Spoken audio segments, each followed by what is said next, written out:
The same thing happened in Egypt. Egypt today has been reduced to abject poverty and destitution, the masses. While some Egyptians are riding on the gravy train, oh yes, living the good life, the Egyptian masses are in poverty and destitution because of riba.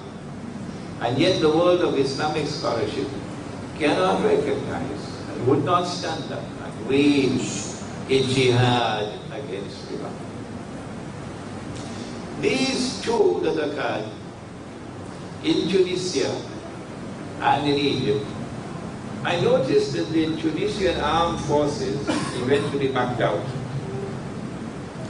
And the Egyptian armed forces from day one adopted a soft policy.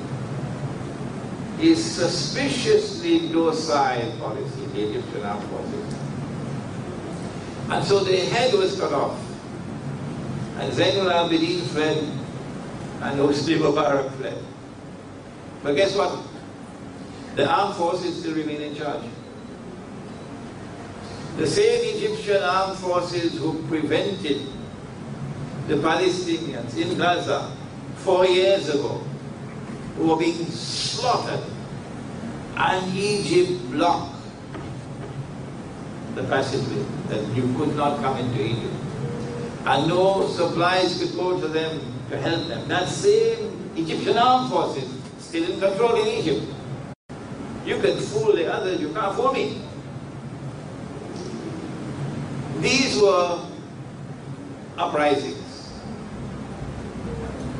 and they have already fulfilled the purpose for which it was intended.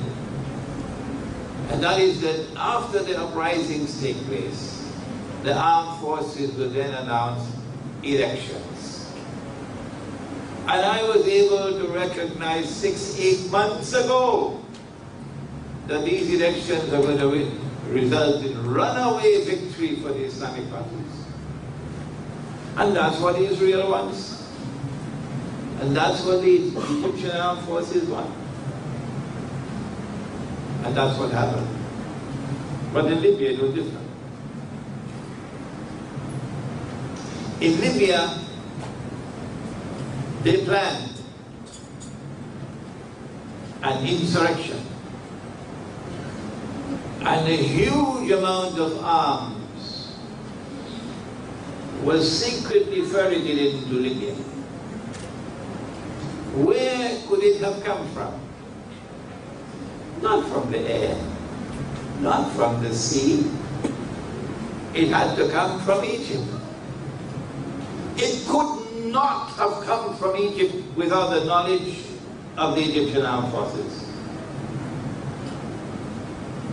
And I suspect that the Egyptian armed forces were up to it in their neck in sending those arms over to Libya.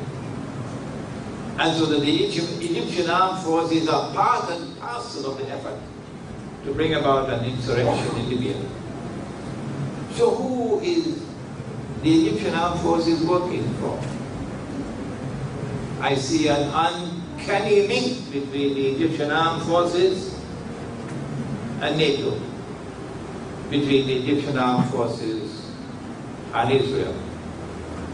Because of these remarks I am now making now, I cannot travel to Egypt anymore. Even though there are large numbers of students of mine in Egypt begging me to come. But the truth has to be spoken, regardless of the price we have to pay. The Egyptian armed forces have played a significant role in bringing about the Libyan insurrection.